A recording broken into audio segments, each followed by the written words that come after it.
உலகமெங்கும் வாழ்கின்ற தமிழ் பேசும் மக்கள் அனைவருக்கும் வணக்கம். இன்றும் என்னுடன் இணைந்திருக்கின்றார்கள் டிபிசியின் அரசியல் ஆய்வாளர் தோழர் தம்பா, தோழர் ஜெகநாதன். இருவருக்கும் வணக்கம். வணக்கம் ராம். வளமையாகவே இந்த சமகால அரசியலிலே பல்வேறு விடயங்களை பேசி வருகின்றோம். இன்று குறிப்பாக பேசுவதென்றால் ஜனாதிபதி அவர்கள் நாளை அமெரிக்காவின் பயணத்தை நோக்கி பயணிக்க இருப்பதாக கூறப்படுகிறது. அதேவேளை பொதுவாக இன்று குறிப்பாக பேசுகிற விடயம் ஐக்கிய தேசிய கட்சியின் 79வது தேசிய மாநாடு இலங்கையிலே நடைபெற்றிருக்கின்றது. ரணில் அவர்கள் தலைமை தாங்கியிருக்கின்றார்கள். பல்வேறு கட்சியை சேர்ந்தவர்கள் ஒன்றிணைந்து அதில் உரையாடி இருப்பதை காணக்கூடியதாக இருந்தது. இருந்தாலும் சஜித் அணியினரை பொறுத்தமட்டில் சஜித் அவர்கள் கலந்து கொள்ளவில்லை. ஆனால் சஜித் அவர்கள் வாழ்த்துச் செய்தி ஒன்றை அனுப்பியிருப்பதாகவும் அதில் ஒற்றுமையை பற்றி பேசியிருப்பதாகவும் கூறப்படுகிறது. இந்த ஐக்கிய தேசிய மாநாட்டு கட்சியில் ஐக்கிய தேசிய கட்சியிலே கலந்து கொண்டவர்களில் பெரும்பாலானோரும் ஒற்றுமை பற்றி பேசியிருக்கின்றார்கள். குறிப்பாக மனோ கணேசன், ரஹீம், தயாசிரி ஜெயசேகர, கம்பன் புல போன்றவர்கள் பேசியிருக்கின்றார்கள். இதில் கடுமையாக இந்த அரசாங்கத்தை விமர்சித்தவர்களில் கம்பன் புலவும் மற்றது தயாசிரி ஜெயசேகர் அவர்களும் அரசாங்கத்தின் ஊழல்களை பட்டியல் போட்டு பேசியிருந்தார்கள். எனவே அதில் ஒரு விடயத்தை கூறிவிட்டிருந்தார் ரணில் விக்ரமசிங்கே அவர்கள். எங்களுடைய பொருளாதார கொள்கை தான், அதாவது வர்த்தக அமைச்சர் போன்றவர்கள் உழைப்பதற்கு ஒரு சந்தர்ப்பத்தை கொடுத்தது என்று ஒரு நக்கலுடன் அதை கூறியிருந்தார். என்றால் உங்களுக்கு தெரியும், தேசிய மக்கள் சக்தியிலே பெரும் பணக்காரர்கள் இருக்கிறார்கள் என்று ஒரு பட்டியல் அண்மையிலே வெளியிடப்பட்டிருந்தார். அது 4 பேருடைய பட்டியல் வெளியாக இருந்தது. உதாரணமாக வர்த்தக அமைச்சர் வசந்த சமரசிங்க, ஜனாதிபதி அவர்கள், பிரதமர் அவர்கள் மற்றும் வெளிவிவகார அமைச்சர் விஜித் 4 பேர் அவர்களுடைய அந்த தேர்தல் ஆணையத்துக்கு அவர்கள் வெளியிட்ட அந்த வருமானம் தொடர்பாக அவர்கள் கோடீஸ்வரராக இருப்பது தெரிய வந்திருந்தது. இது தொடர்பாக பல்வேறு கடுமையான விமர்சனங்கள் வந்திருந்த பொழுதும் முக்கியமாக இந்த விமர்சனம் வர்த்தக அமைச்சரை நோக்கியே வந்திருந்ததை நாங்கள் காணக்கூடிய இருந்தது. அவருடைய கருத்துப்படி 27 கோடி ரூபாய் அவருடைய சொத்து மதிப்பு இருப்பதாக கூறப்பட்டிருந்தால், அதாவது பல்கலைக்கழகத்தை விட்டு வெளியேறிய உடனே தான் ஒரு ஆசிரியர் தொழில் பார்த்ததை தொடர்ந்து தனது பல்வேறு விடயங்களை கூறியிருந்தார். ஆனால் அதில் கேள்வி எழுப்பப்பட்டிருக்கின்ற முக்கியமான விடயம், கட்சி ரீதியாக செயல்பட்ட பொழுது ஒவ்வொரு நகரங்களுக்கும் செல்லும் பொழுது, அதாவது மரண வீட்டுக்கோ அல்லது திருமண வீட்டுக்கோ அல்லது வேறு சம்பவங்களில் கலந்து கொள்ளும் போது அந்த கட்சியின் உறுப்பினர்கள் தங்களுக்கு நிதிகளையும் உணவு பண்டங்களையும் உடுப்புகளையும் வழங்கியதாக கூறியிருந்தார்கள். இப்பொழுது அங்கே கேள்வி எழுப்பப்பட்டிருக்கின்ற விடயம், இது உங்கள் கவனத்துக்கு கொண்டு வருவது எங்களுக்கு விவாதத்துக்குரிய விடயம் அல்ல. ஒரு ஒரு பொருளாதாரத்திலே பலமாக இருக்கின்றவர் என்னத்துக்கு கட்சி தொண்டர்களிடம் இந்த மாதிரி நிதியை பெற்றார்? இது ஒரு முறைக்கான விடயம் என்று ஒரு விமர்சனத்தை முன்வைத்திருக்கின்றார்கள். இவற்றை ஒரு பக்கத்தில் வைத்துக்கொண்டு நாங்கள் இன்றைய நிகழ்ச்சிகள் செல்வோமானால், உண்மையிலே இந்த மாகாண சபை தேர்தல் எங்களுடைய நோக்கமான மாகாண சபை தேர்தல் முழுமையாக நடைபெற வேண்டும். நான் அடிக்கடி கூறுவது போன்று, எங்களுடைய ஆய்வாளர் விஸ்வலிங்க சிவலிங்கம் கூறுவது போன்று, இந்த மாகாண சபை தேர்தல் அல்லாத மாகாண சபை அமைப்பு அல்லாத மாகாண சபை நடைமுறை என்பது இலங்கையின் ஜனநாயகத்தை பலப்படுத்துவதற்காக கட்டி எழுப்பப்பட வேண்டிய ஒன்று. அதேவேளை வடகிழக்கை பொறுத்த மட்டும் நிர்வாகமயப்படுத்தக்கூடிய ஒரு விடயம். ஆனால் இந்த மாகாண சபை தேர்தலை இப்பொழுது அரசிடம் பலம் இருக்கும் பொழுது அரசு ஏன் ஒவ்வொரு நொண்டி சாட்டுகளை சொல்லுகின்ற என்ற கேள்வியை எழுப்பாமல் இருக்க முடியவில்லை. அதாவது எல்லை நிர்ணய சபை நடத்துங்கள், யார் வேணா என்றால் நடத்த வேண்டியதானே. பாராளுமன்றத்தில் சட்டத்தை கொண்டு வருவது நடத்த வேண்டியதானே. 159 பாராளுமன்ற உறுப்பினர்கள் இது ஏன் எதிர்கட்சிகளுடன் பேசணும்? ஏன் எதிர்கட்சிகளுடன் பேச வேண்டும்? எதிர்கட்சிகள் வெளிப்படையாக கூறிவிட்டதை தேர்தலை நடத்துங்கள் என்று.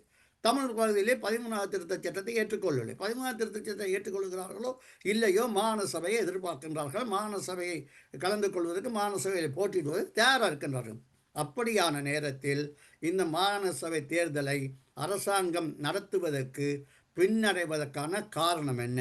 அதற்கான உள்ளூராட்சி சபை தேர்தலின் தோல்வியின் அல்லது அரசாங்கம் தனது வீழ்ச்சியை நோக்கி செல்கின்றார் என்ற கேள்வியை எழுப்பாமல் இருக்க முடியவில்லை. அந்த வகையிலே தம்பா அவர்கள் நீங்கள் எவ்வாறு பார்க்கின்றீர்கள்? நீங்கள் சொன்னது போல 2 விஷயங்கள் இந்த வார முக்கியத்துவம். ஒன்று, இந்த அரசாங்கம் வந்து 1 வருடம் பூர்த்தி ஆகின்றது. ஜனாதிபதி தேர்தல் முடிந்து 1 வருடம் பூர்த்தி ஆகின்றது. இந்த நேரத்தில் இந்த அரசாங்கம் என்ன செய்தது என்பதை பல விடயங்கள் பற்றி கவனிக்க வேண்டியிருந்தாலும், சில வாக்குறுதிகளை பொறுத்தவரையில் வந்து முக்கியமான வாக்குறுதியாக புதிய அரசியல் யாப்பு கொண்டு வருவது, அதன் மூலம் நிறைவேற்று அதிகாரம் கொண்ட ஜனாதிபதி ஒழிப்பதாக மிக உறுதியாக சொல்லியிருந்தார்கள். 2வதாக பயங்கரவாத தடை சட்டத்தை நீக்குவதாக கூறியிருந்தார்கள். மூன்றாவதாக வந்து தேர்தல் விஞ்ஞாபனத்தில் தெளிவாக குறிப்பிடாவிட்டாலும் ஜனாதிபதி தேர்தலின் போது பிரச்சார மேடைகளில் மாகாண சபை தேர்தல்களை விரைவாக நடத்துவேன் என்று கூறியிருக்கிறார். இந்த மூன்று விடயத்திலும் பிரச்சனைகள் இருக்கிறார். பயங்கரவாத தடை சட்டத்தை பொறுத்த வரையில் பயங்கரவாத தடை சட்டம் ஒரு புதிய சட்டம் ஒன்று அமைச்சரவையில் கொண்டு வரப்படுகிறது. ஆகவே இந்த பயங்கரவாத தடை சட்டம் விரைவாக நீக்கப்படும் என்றுதான் எதிர்பார்க்கப்படுகின்றது. ஆனால் அந்த இடத்தில் இதே போன்ற தன்மைகளை கொண்ட புதிய சட்டம் ஒன்று அது சர்வதேச தரத்துக்கு இருக்கும் என்று கூறப்பட்டாலும் இந்த புதிய சட்டம் ஒன்று கொண்டு வரப்போகின்றது. ஆகவே அது பற்றிய விவாதங்கள் கொண்டு வரவிருக்கும் புதிய சட்டத்தில் உள்ள உள்ளடக்கங்கள் பற்றியதாகவே இருக்க வேண்டும் என்பதுதான் தேவையானது. பயங்கரவாத கொண்டு வர அந்த பயங்கரவாத தடைகள் நீக்கப்படும் என்பதை எடுகோளாக எடுத்துக்கொண்டால் புதிய சட்டத்தில் உள்ளடக்கங்கள் பற்றி அதை கொண்ட நேரம் இருக்கின்றது. ஆனால் புதிய அரசியல் யாப்பு பற்றி நிறைவேற்று அதிகாரம் கொண்ட ஜனாதிபதிகளை நீக்குவதை பற்றி அவர்கள் எந்த முன்னெடுப்புகளும் எடுப்பதாக தெரியவில்லை. அடுத்ததாக இந்த மாகாண சபை தேர்தல்களை பொறுத்தவரையில் அண்மையில் மாத்தளையில் கஃபே என்ற அமைப்பு, அதாவது நீதியானதும் சுதந்திரமானதுமான தேர்தல்களுக்கான குழு ஒரு குழு ஒன்று காஃபே என்ற அமைப்பு இருக்கு. அவர்கள் ஒரு செமினார் ஒன்று நடந்த இடத்தில் அதன் பின்னர் ஜனாதிபதிக்கு அந்த அமைப்பு எழுதிய முன்பும் இதை பற்றி பிரஸ்தாபித்திருந்தோம்.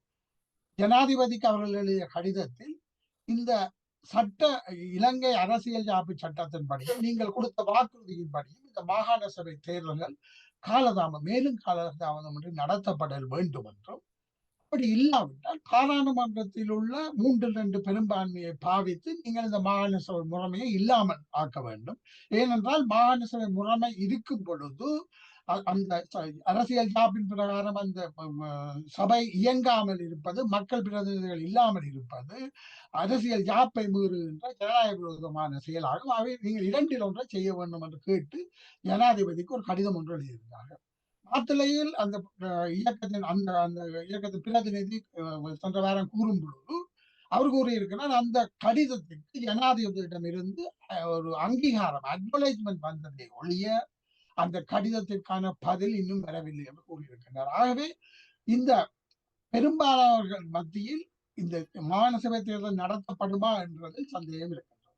சரி, இது நடக்கும் என்று சொன்னாலும் கூட தமிழ் தரப்பிலிருந்து அதை பற்றி ஒற்றுமையாக தேர்தல் வந்தால் ஒற்றுமையாக கேட்க வேண்டும், மாகாண சபையை கைப்பற்ற வேண்டும் என்பதில் தமிழ் கட்சிகளிடையே பரவலான ஒற்றுமை காணப்பட்டாலும் இந்த மாகாண சபை தேர்தல் தமிழ் பேசும் மக்களின் பிரதிநிதிகள் மாகாணங்களில் தங்களது ஏற்கனவே பகிரப்பட்ட அதிகாரங்களை முழுமையாக பிரயோகிப்பது தொடர்பாக மக்களின் பிரதிநிதிகள் மாகாண சபைக்கு இருக்க வேண்டும், அல்லது அது எவ்வாறு பிரயோகிக்கப்பட வேண்டும், அதில் உள்ள உள்ளடக்கம் என்ன என்பது பற்றிய விவாதங்களுக்கு அப்பால் தேர்தல்களில் எவ்வாறு மாகாண சபையை கைப்பற்றுவது, அதில் எவ்வாறு ஆட்சி அமைப்பது, அதில் உள்ள அனுகூலங்களை எவ்வாறு அனுபவிப்பது என்பது தொடர்பான ஒற்றுமை பற்றித்தான் பெரும்பாலும் பேசப்படுகின்றதே தவிர மாகாண சபையின் உள்ளடக்கங்கள், விசேதானங்கள், அதில் உள்ள நன்மைகள், ஏற்கனவே இயங்கி வருகின்ற மாகாண நிர்வாகங்கள் மக்கள் பிரதிநிதிகளால் கையாளப்பட வேண்டும் என்பதில் உள்ள தாற்பயம் பற்றி எந்த விதமான கதைகளும் இல்லாமல் இருக்கின்றது. மிகவும் தமிழ் தரப்பில் இருந்து ஒரு குறையாகத்தான் காணப்படுகிறது. அதாவது தமிழ் தரப்பில் எந்த கட்சியினரும் இது பற்றி தெளிவாக இதுவரைக்கும் கூறவில்லை. உள்ளூராட்சி மன்றங்களில் இருக்கக்கூடிய உறுப்பினர்கள் மத்தியில் கூட இது தொடர்பான விழிப்புணர்வு நடவடிக்கைகளோ அல்லது எந்த விதமான முன்னெடுப்புகளும் இல்லை. தேர்தல்கள் வந்தால் எவ்வாறு ஒற்றுமையாக கேட்பது என்பது சம்பந்தமாக மாத்திரம்தான் கதைக்கப்படுகின்றது, அவதானிக்கப்பட வேண்டிய ஒன்றாக இருக்கின்றது. ஆகவே தமிழ் தேச மக்களை பொறுத்த மாகாண சபை தேர்தலை பொறுத்த வரையில் அனைவரும் கோருவது இது ஒரு தேர்தலுக்காக அல்லது அரசாங்கத்துக்கு எதிர்ப்பு காட்டுவதற்காக கோஷம் அல்ல.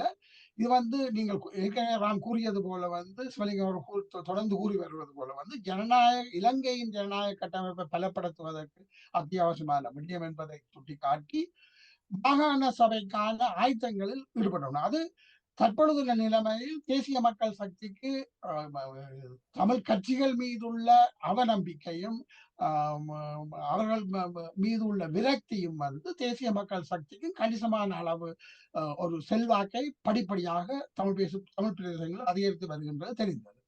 அதே போல தேசிய மக்கள் சக்தி அரசாங்கம் இன்னும் 5 வருடத்துக்கு பலமாக இருக்க போகின்றது. ஆகவே தேசிய மக்கள் சக்தியினர் வடகிழக்கு மாகாணங்களிலும் ஆட்சி அமைப்பது வந்து ஒரு விலைத்திறனுடனும் தேவையான விடயங்களை விரைவாக கொண்டு போகக்கூடிய வகையிலும் சபை நடத்தலாம் என்ற நம்பிக்கையும் மக்கள் மத்தியில் படிப்படியாக வருகின்றது. ஆனால் அவர்கள் கூட இந்த மாகாண சபை முறைமைகளை பற்றி வடகிழக்கில் உள்ள தேசிய மக்கள் சக்தியோ இல்ல பொதுவான தேசிய மக்கள் சக்தியோ மாகாண சபை முறைமையில் நம்பிக்கை இல்லாமல் இருப்பது தான் ஒரு பிரச்சனையாக இருக்கின்றது. இதை நாங்கள் பொறுத்திருந்தா பார்க்கணும். தமிழ் பேசும் மக்களின் கட்சிகள் அல்ல தமிழ் பேசும் மக்களின் நலனில் அக்கறை உள்ளவர்கள் ஒரு காத்திரமான இளைஞர் இரண்டாம் தலைமுறை அடுத்த தலைமுறை தலைவர்களாக வரக்கூடியவர்கள் இதை முன் கையெடுத்து இதை செய்வார்களானால் மாகாண சபைக்கான ஒரு புதிய எழுச்சி ஒன்றை மக்கள் மத்தியில் ஏற்படுத்துவதன் மூலமும் அரசாங்கத்துக்கு தேவையான அழுத்தங்களை கொடுப்பதன் மூலம் தேர்தலை நடத்துவது மாத்திரமல்லாமல் தேர்தலுக்கு பின்னர் மாகாண சபைகள் எவ்வாறு கையாளப்பட வேண்டும், அதில் உள்ள இலக்குகள் எவ்வாறு இருக்க வேண்டும், அதன் செயற்பாடு எவ்வாறு இருக்க வேண்டும் போன்ற விவாதங்கள் ஆரம்பிக்கப்பட வேண்டிய காலம் இது என்று நினைக்கிறேன். நீங்கள் தொடர்ந்து பேசுங்கள். உறவுகள் கேட்டுக்கொண்டிருப்பது டாக் டு டிபிசியின் அரசியல் உரையாடல். இப்பொழுது ஜெகநாதன், இதே பிரச்சனை தான். அதாவது இந்த அரசாங்கம் இந்த மாகாண சபை தேர்தலை பின்னடிப்பதற்கான காரணம் என்ன? அரசாங்கம் எல்லா வகையிலும் பலமாக இருக்கிறது. அரசாங்கம் நினைத்தால் உடனே இந்த தேர்தலை நடத்தலாம். சரி, அரசாங்கம் கூறுவது போன்று எல்லை நிர்ணய சபையை நிற்பது என்றால் அது தொடர்பாக எந்தவித ஒரு ஆரம்ப கட்ட வேலையையும் அவர்கள் முன்னெடுக்கவில்லை. அது தொடர்பாக மக்களுக்கு ஒரு சமையாக தொடர்பாக ஏதாவது ஒரு நடவடிக்கை எடுத்தால் கூட ஒரு நம்பிக்கையை ஏற்படுத்தலாம். ஆனால் அது ஒன்றுமே தொடராமல் தான் இருக்கின்றது. இப்போ ஐக்கிய நாடு சபைகளே இந்த இந்தியா இந்த மாகாண சபையை பற்றி கூறியிருக்கின்றது, தேர்தல் நடத்தப்படும் கூறியிருக்கின்றது. இலங்கையில் இருக்கின்ற இந்திய தூதுவர் எல்லா எதிர்கட்சிகளையும் ஒன்றாக இணைந்து செயற்படும்படி கேட்டிருக்கின்றார். ஆனால் அரசாங்கம் இது ஒன்றுக்கும் மசிவதாக தெரியவில்லை. என்ன காரணம் நினைக்கின்றேன்? முக்கியமாக இந்த மனித உரிமை பேரவைகளில் உள்ள தீர்மானத்திலே வந்து மாகாண சபை தேர்தல் அதிகாரங்கள் பரவலாக்கப்பட்டு இனப்பிரச்சனைக்கு ஒரு தீர்வு காண்றதுக்கு அது ஒரு எடுகோளாக மேற்கொள்ள வேண்டும் என்றதுகள் எல்லாம் வந்து வலியுறுத்தப்பட்டிருக்கின்றது. ஆகவே அரசாங்கத்தை பொறுத்தவரை அது இந்த மனித உரிமை பேரவையில் உள்ள தீர்மானங்களிலே 2 வருடங்கள் கால அவகாசம் என்றதையும் கொடுக்கப்பட்டு தொடர்ந்து இந்த சரி நீங்கள் உள்நாட்டு பொறிமுறை என்ற ரீதியில் வந்து செயல்படுகிறதாக இருந்தால் அதை சுதந்திரமான ரீதியில் அதுக்கான சாட்சிகள் அவைகள் வந்து அச்சம் இல்லாமல் இந்த சாட்சியங்கள் அளிக்கக்கூடிய விதத்திலான பொறிமுறைகள் நம்பிக்கையை ஏற்படுத்த வேண்டிய என்றதெல்லாம் வலியுறுத்தப்பட்டிருக்கிறது. இது ஒரு புறம் இருக்க. அப்போ அரசாங்கத்தை பொறுத்தவரையில் இன்றைக்கு வரைக்கும் வந்து இந்த சொல்லிக் கொண்டிருக்கிறார்களே தவிர இந்த பொறிமுறைகளை சரியான முறையில் நிறைவேற்றி அதுக்கான சரியான நிர்வாக கட்டமைப்பை உருவாக்கி அந்த மக்களுடைய நம்பிக்கை பெறக்கூடியதான செயல்பாடுகள் எதுவும் செய்யப்பட்டதாக இதுவரைக்கும் இல்லை. இனி செய்ய போகிறார்களா என்றதும் வந்து கேள்விக்குறியாக இருக்கிறது. ஆகவே இந்த மாகாண சபை தேர்தலை நடத்துவதன் மூலம் குறைந்தபட்சம் இந்த மனித உரிமை பேரவையில் தீர்மானத்தை நாங்கள் நிறைவேற்றுவதற்கான முயற்சிகள், இந்த பிரச்சனைகள் சம்பந்தமாக ஜனநாயக ரீதியான செயல்பாடுகளை உறுதிப்படுத்தக்கூடிய ரீதியில் சிவலிங்கம் அவர்கள் கூறினது போல இந்த ஜனநாயக கட்டமைப்பை வலுப்படுத்துகிறதுக்கான ஊழலை இல்லாமல் செய்வதற்கான ரீதியில் மக்களுடைய அதிகாரத்தை வலுப்படுத்துகிற ரீதியில் இந்த மாகாண சபை தேர்தலை நடத்தலாம் என்ற கருத்து வந்து ஒரு குறிப்பிட்ட சிலர்கிட்ட ஏற்பட்ட பொழுதும் அதனை கடந்த காலத்தில் நான் திருப்பி சொன்னது போல மூர்க்கத்தனமாக இந்த அதிகார பரவலாக்களுக்கு எதிராகவும் அதே நேரத்தில் மத்திய அரசினுடைய ஆதிக்கத்தை இருந்து விலகி போகிறதுக்கு அல்லது அதிகாரத்தை விட்டு கொடுக்கறதுக்கான முடிவையும் மேற்கொள்ளாத இந்த ஜேவிபி உறுப்பினர்களை பொறுத்த வரையில் இதனை எந்த அளவுக்கு தட்டி கழித்து கொண்டு போகலாம் என்ற சிந்தனை போக்கு அவர்கள்ட்ட இருக்கிறதன் காரணமாகத்தான் இப்பொழுது இந்த அனைத்து கட்சி தலைவர்களுடன் பேச வேண்டும், அதுக்கான உடன்பாட்டுக்கு வர வேண்டும் என்ற ரீதியில் எல்லாம் கூறுகிறதுன்றதுகள் வந்து ஒரு அதிலே வந்து சிலர் வந்து இல்லை புதிய முறையில் நடத்தலாம் என்ற ரீதியிலே வந்து அந்த கடும்போக்காளர்கள் ஏதாவது கருத்துக்களை முன்வைத்தால் அதனை காரணமாக வைத்துக்கொண்டு அதனை தட்டி கழிக்கிறதுக்கான முயற்சிகள் அல்லது காலத்தை இழுத்தடிக்கிறதுக்கான முயற்சிகள் மேற்கொள்றதுக்கான வாய்ப்புகளை எப்படி உருவாக்கி கொள்ளலாம் என்றதுக்கான முயற்சிகளும் மேற்கொள்ளப்படுகிறதாகத்தான் அதனுடைய காரணமாகத்தான் இந்த அனைத்து கட்சி தலைவர்களுடைய பாராளுமன்ற கட்சிகளுடைய தலைவர்களோட பேச வேண்டும் என்றதெல்லாம் கூறப்படுகிறதுக்கான காரணங்கள் அதுவாகத்தான் இருக்கிறதாக புரியக்கூடியதாக அல்லது உணர்ந்து கொள்ளக்கூடியதாக இருக்கின்றது.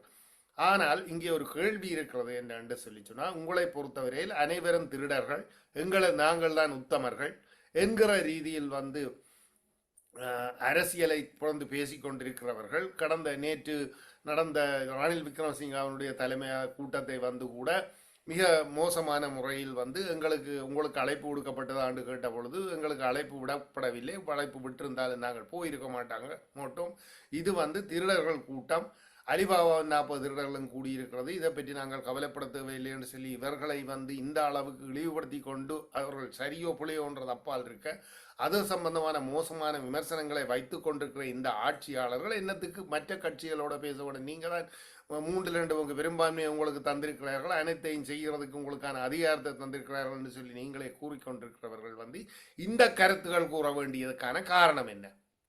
ஆகவே உங்களை பொறுத்த வரையில் இந்த அதிகார பரவலாக்கல் இன பிரச்சனை ரீதியாக ஒரு சிறு துரும்பை கூட முன்னெடுக்கிறதுக்கான முயற்சிகள் இல்லாமல் இன்றைக்கு ஊழல் சம்பந்தமாகவும் போதவஸ்து சம்பந்தமானதையும் வந்து பிரபலப்படுத்தி அது கட்டாயம் கட்டுப்படுத்த வேண்டியது, அதில் எந்த விதமான மாற்று கருத்தும் இருக்க முடியாது. ஆனால் இவைகளை வைத்துக்கொண்டு ஒரு பிரச்சார ரீதியாக தென்னிலங்கையில் உங்களை பலப்படுத்துகிறதுக்கான முயற்சிகள் இவைகள் என்ற ரீதியில் தான் இப்பொழுது புதிய ஒரு பிரச்சனை ஒன்று உருவாகி இருக்கிறது. ஆளுங்கட்சியைச் சேர்ந்தவர்களிடம் வந்து இவ்வளவு நிதி என்ன பணம் வந்து இப்படி வந்தாண்டு அப்போ இங்கே ஒன்று என்ன தெரிகிறது என்று சொல்லிச்சுன்னா, உங்களை நீங்கள் எளிமையானவர்களாக மக்களுடைய பணத்திலே வந்து நாங்கள் எந்த விதத்திலும் வந்து சொகுசான வாழ்க்கை வாழுகிறவர்கள் இல்லை என்று சொல்லி எல்லாம் பிரச்சாரம் செய்து கொண்டு தங்களை மிகவும் தூய்மையானவர்களாக காட்டிக்கொண்டவர்கள் வந்து இவ்வளவு தூரத்துக்கு வந்து வர்த்தக நிறுவனங்கள் போன்றவைகள் தொடக்கம் முதலீடுகள் செய்கிறதுன்றதுகள் எல்லாம் செய்யப்பட்டிருக்கிறதுன்றதுகள் வந்து நீங்கள் ஒரு உங்களுடைய அரசியலிலே வந்து ஒரு ஒரு என்ன நிதி ரீதியாக நீங்கள் எல்லாரும் வந்து பலமான ஒரு நிலைமையை உருவாக்கி கொள்ளுகிறதுக்கான முயற்சியை மேற்கொண்டிருக்கிறீர்கள்ன்றதுகள் வந்து இவர்களுடைய இந்த வெளிப்பாடுகள் இந்த என்ன அவர்களுடைய நிதி எவ்வளவு வருமானம் இதுகள்ன்றதுகளை வெளிப்படுத்தினதன் மூலம் சில அதில் உண்மையாக அதை வெளிப்படுத்தினது பாராட்டுக்குரியது. ஆனால் நீங்கள் அந்த கூறிய அளவுக்கு தூய்மையானவர்களா? நீங்களும் வந்து இந்த வர்த்தக முதலாளித்துவ சிந்தனையை கொண்டவர்களாகத்தான் உங்களுடைய அரசியலை வைத்துக்கொண்டு செயல்பட்டிருக்கிறீர்கள் என்றதுகள் வந்து இன்றைக்கு வெளிப்படையாக தெரிந்திருக்கிறது. இது நிச்சயமாக மக்கள் இது சம்பந்தமாக விமர்சனத்துக்குரிய விடயத்துக்கு பதில் கூற வேண்டிய பொறுப்பு வந்து இன்றைக்கு அரசுக்கு இருக்கிறது. அதாவது நீங்கள் முதலாளித்துவ சிந்தனையுடன் நிதி வளங்களை உங்களுக்கு உருவாக்கிக் கொள்ளுகிறதுக்கான முயற்சிகளை வந்து இந்த அரசியலை வைத்துக்கொண்டு செய்திருக்கிறீர்கள் என்கிறத வந்து உறுதிப்படுத்தி இருக்கிறீர்கள் என்றதை வந்து மக்கள் கேள்விகள் எழுப்புறது என்று சொல்லி சொன்னால் அதுக்கான பதில் கூற வேண்டிய ஒரு பொறுப்பு இந்த ஆட்சியாளர்களுக்கு. ஆகவே இவர்களை பொறுத்த வரையில் குறிப்பிட்ட அளவுக்கு வந்து இவர்கள் தூய்மையானவர்களா என்றது ஒரு கேள்வி உருவாகி இருக்கிறது. மக்களுக்கு முழுமையாக அர்ப்பணிப்போடு தான் செயல்பட்டிருக்கிறார்களா என்று சொல்லி கேள்விகள் எழுப்பப்படுகின்றது. ஆகவே இவர்கள் வந்து கடந்த கால ஆட்சியாளர்களுடைய வித்தியாசமாக ஊழல் இல்லாவிட்டாலும் தங்களுடைய நிதி வளங்கள் என்ற ரீதியில வந்து அதை பாதுகாக்கிறதுக்கு எதிர்காலத்தில் இவர்கள் ஊழல் செய்ய மாட்டார்கள் என்றதுக்கு வந்து என்ன உத்தரவாதம் என்ற கேள்விகள் உருவாகத்தான் போகின்றது. ஆகவே இவர்களை பொறுத்த வரையில் மக்களுடைய அர்ப்பணிப்புடன் செயல்படுகிறதாக இருந்தால் நேர்மையான அரசியல் ரீதியாக ஜனநாயக கட்டமைப்புகளை பலப்படுத்துகிற ரீதியில் ஒரு முழுமையான மாகாண சபை தேர்தல் நடத்துகிறதுக்கு சாட்டுப்போக்கு அல்லது மற்ற ஏனைய கட்சிகளோட பேசுகிறதுன்றதுகளை விட்டு உறுதியான ரீதியில் முடிவுகளை மேற்கொள்ள வேண்டிய பொறுப்பு இவர்களுக்கு இருக்கிறது. ஆகவே தமிழ் கட்சிகளை பொறுத்தவரையில் இந்த வாய்ப்புகளை சரியான முறையில் பயன்படுத்தி இதனை வலுப்படுத்த வேண்டிய ரீதியில் வந்து செயல்பட வேண்டிய ஒரு கட்டாயம் இருக்கிறது. ஆனால் எங்கட தமிழ் கட்சிகளுடைய அரசியல் எப்படி போகிறது? திலீபனுக்கு நீங்கள் கொண்டாடாம விடுங்க, அதெல்லாம் உங்களுக்கு பிரச்சனை இல்லை. ஆனால் திலீபனுடைய தியாகம் என்ற ரீதியில வந்து நீங்கள் வந்து குத்தகை எடுத்துக்கொண்டு அரசியல் செய்கிற போட்டி அரசியலும் கேவலமான அரசியலும் தான் இன்றைக்கு போய்கொண்டிருக்கிறது தமிழ் மக்களுக்கு மத்தியில். இதுதான் இன்றைக்கு முக்கியமான பேசும் பொருளாக இருக்கிறது. தமிழ் மக்களுடைய உதாரணமாக இப்போ பருத்தித்துறையில் துறைமுகம் அமைக்கப்படுகிறது என்று சொல்லிச்சுன்னா பருத்தித்துறையிலிருந்து கிட்டத்தட்ட 40-50 கிலோமீட்டருக்குள்ள தான் வடகடலினுடைய மீன் வளம் இருக்கின்றது. ஆனால் சிங்களவர்கள் வந்து விடுவார்கள் என்று சொல்லி நீங்கள் கூறுகிறார்கள். ஏன் நீங்கள் அதை பயன்படுத்தி ஆழ்கடல் மீன்பிடியில வந்து ஊக்கப்படுத்தி அதுக்கான முயற்சிகளை ஏன் மேற்கொள்ளக்கூடாது?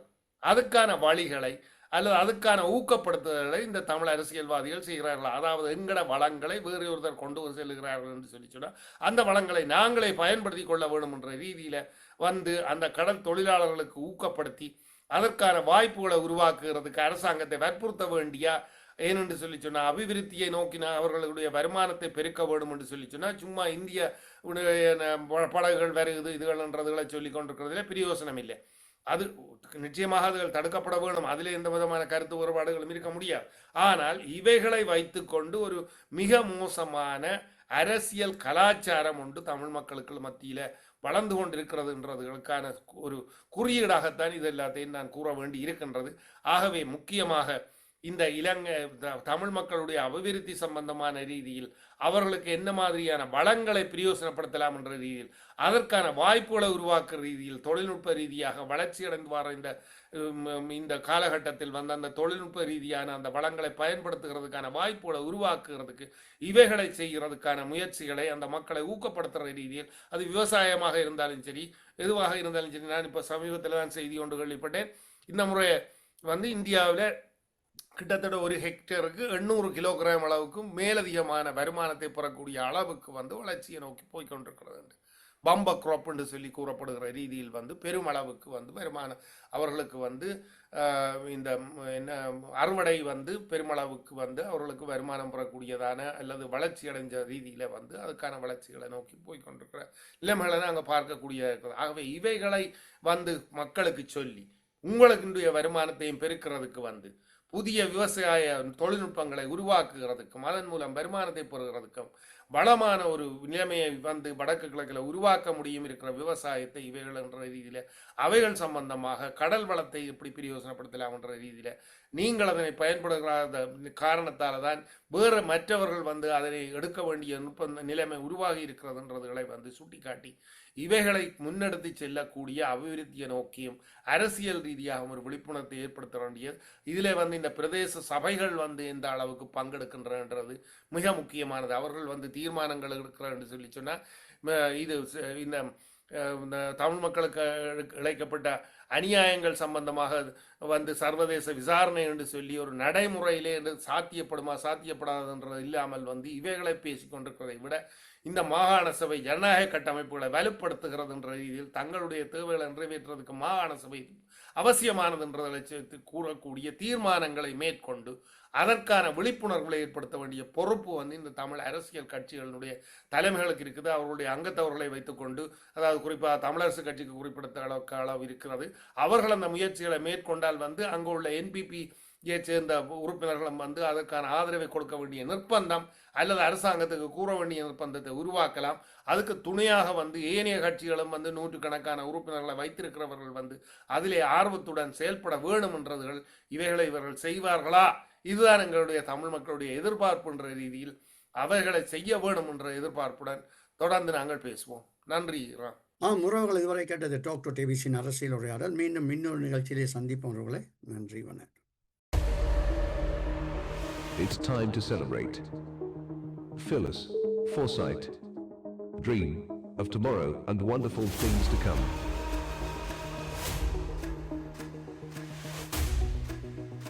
Talk to TBC.